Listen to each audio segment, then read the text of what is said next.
Hello students. जो students Maharashtra NEET counselling 2021 में part ले रहा है और अगर उसको एडमिशन चाहिए BMS, BHMS, BUMS and other courses में, सो आज की ये वीडियो उस स्टूडेंट्स के लिए बहुत ज़्यादा ज़रूरी होने वाली है। जैसे कि आप देख सकते हैं, गवर्नमेंट ऑफ महाराष्ट्र ने एक नोटिस जारी किया है और ये नोटिस आज ही आया है, यानी कि 28 जनवरी 2022 को। ये नोटिस के बारे में मैं सारी डिटेल डिस्कस करने वाला हूँ इस वीडियो में कि नोटिस में क्या क्या लिखा है और क्या क्या इंपॉर्टेंट डेट्स है और किस किस चीज़ का हमें ख्याल रखना चाहिए। ठीक है। सो जो students BMS, BHMS, BUMS and other courses में एडमिशन्स लेना चाहते हैं, वो स्टूडेंट को मैं रिक्वेस्ट करूँगा ये वीडियो पूरी देखें और बहुत ध्यान से जो मैं कह रहा हूँ बहुत ध्यान से सुने। ठीक है। तो चलिए पहले पॉइंट पे बात करते हैं। जो पहला पॉइंट है वो आता है सीट मैट्रिक्स के बारे में। ठीक है। सीट मैट्रिक्स में आपको सिंपल वर्ड्स में समझा दूँ। सीट मैट्रिक्स वो चीज़ है जिसमें आपको पता चलता है किस कॉलेज में जनरल के लिए कितनी सीटें हैं, कैटेगरी के लिए कितनी सीटें हैं, एंड फीमेल कैटेगरी के लिए फीमेल का जो कोटा होता है उनके लिए कितनी सीटें हैं। बेसिकली ये होता है सीट मैट्रिक्स। तो सीट मैट्रिक्स आपको BMS, BHMS, BUMS and other courses के लिए रिलीज़ होगा। कब रिलीज़ होगा? 4 फरवरी को रात को 8 बजे के बाद।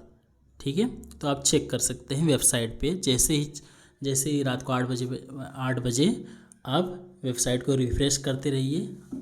ठीक है। तो चलते हैं पॉइंट नंबर सेकंड पे। सेकंड जो पॉइंट है वो online preference choice filling process के बारे में है। जैसे कि आप जानते हैं एमबीबीएस और बीडीएस की चॉइस फिलिंग आज यानी कि 28 जनवरी को रात को 12 बजे ख़त्म हो जाएगी। ठीक है। सो मैं रिक्वेस्ट करूँगा लास्ट डेट का आप इंतज़ार ना करें बीएमएस, बीएचएमएस एंड बीयूएमएस के लिए। ठीक है। सो इसकी जो डेट है online preference choice filling process की जो डेट है उसकी डेट है 5 फरवरी से लेकर 8 फरवरी, वो भी रात को 12 बजे से पहले आपको online preference choice filling process को कंप्लीट करना पड़ेगा। राइट। तो चलते हैं पॉइंट नंबर सेकंड पे। अब पॉइंट नंबर चलते हैं पॉइंट नंबर थर्ड पे। जो पॉइंट नंबर थर्ड है उसको ध्यान से समझते हैं। उसमें लिखा गया है कि जो पहली लिस्ट आएगी आपकी, जिस हिसाब से आप कॉलेज की जो प्रेफरेंस दिए रहेंगे, सो उसकी पहली लिस्ट जब जारी होगी उसकी जो डेट है वो है 10 तारीख यानी 10 फरवरी 2022 शाम को 5 बजे के बाद। ठीक है। सो आप इसमें आप देख सकते हैं आपका नाम आया है कि नहीं आया है। तो चलिए पॉइंट नंबर 4 के बारे में बात करते हैं। जो पॉइंट नंबर 4 है मैं उसको अच्छे से समझाऊंगा। 4 और 5 बहुत अच्छे से समझाना चाहूँगा। प्लीज़ स्टूडेंट बहुत ध्यान से सुनिए इस दोनों पॉइंट के बारे में। जो पॉइंट नंबर 4 है, मान लीजिए अगर आपका सिलेक्शन लिस्ट जब आती है उसमें आप मतलब फर्स्ट राउंड में आपको कॉलेज मिल जाता है। सो आपको 11 फरवरी से लेकर 16 फरवरी के बीच में ये 5 दिनों के अंदर आपको अपने सारे डॉक्यूमेंट्स सबमिट करने होंगे कॉलेजेस को। उसको बोला जाता है फिज़िकल जॉइनिंग।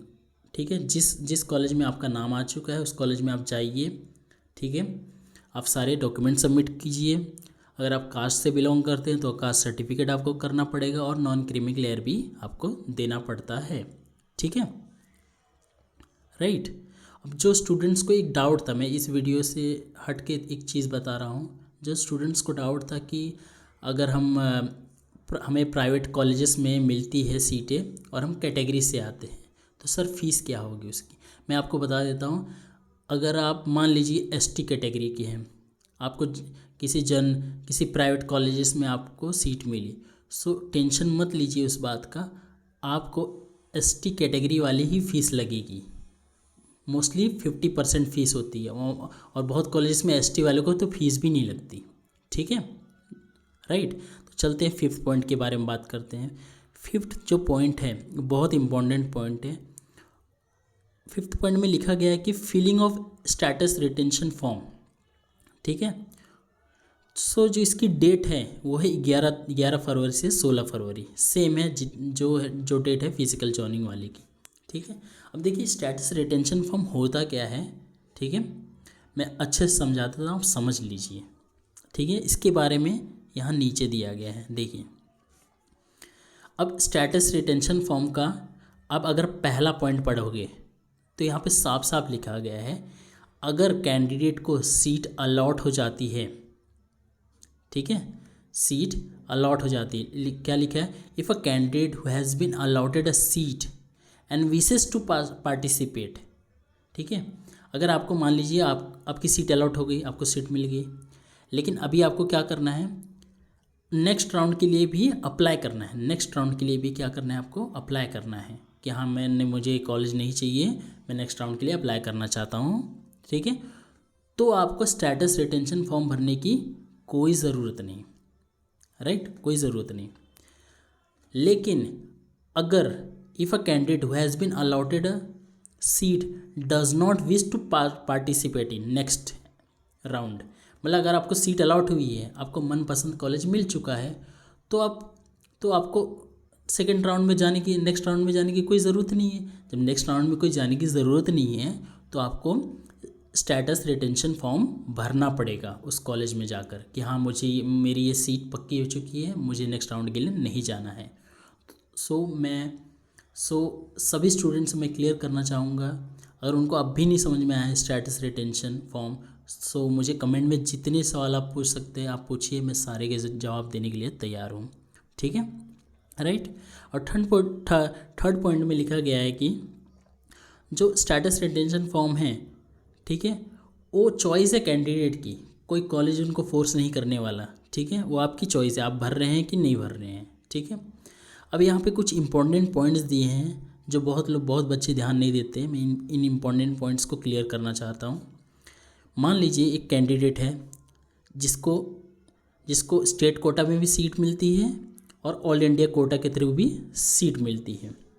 ठीक है, कैंडिडेट के ऊपर निर्भर करता है वो किस में सीट लेना चाहता है, स्टेट कोटा में लेना चाहता है या ऑल इंडिया से लेना चाहता है, राइट, समझे। और वो कोई भी एक कोटा में ले सकता है, चाहे स्टेट में ले चाहे ऑल इंडिया कोटा से ले, राइट।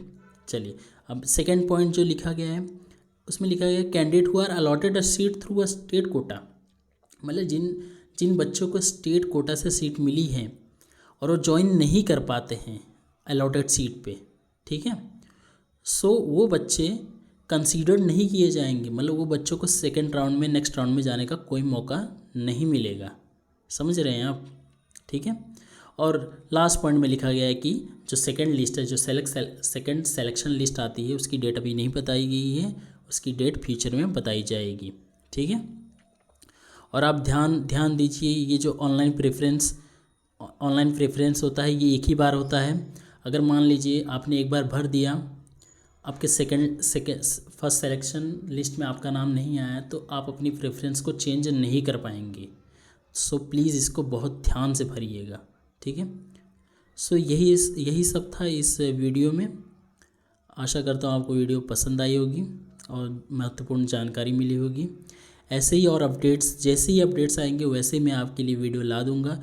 और इस पर्टिकुलर चीज़ में कोई भी डाउट हो तो प्लीज़ कमेंट सेक्शन में पूछें, मैं सारे सवालों का जवाब दूंगा। ऐसे ही और वीडियोस के लिए हमें सब्सक्राइब कीजिए। मैं मिलता हूँ आपको अगले वीडियो में। जय हिंद, वंदे मातरम।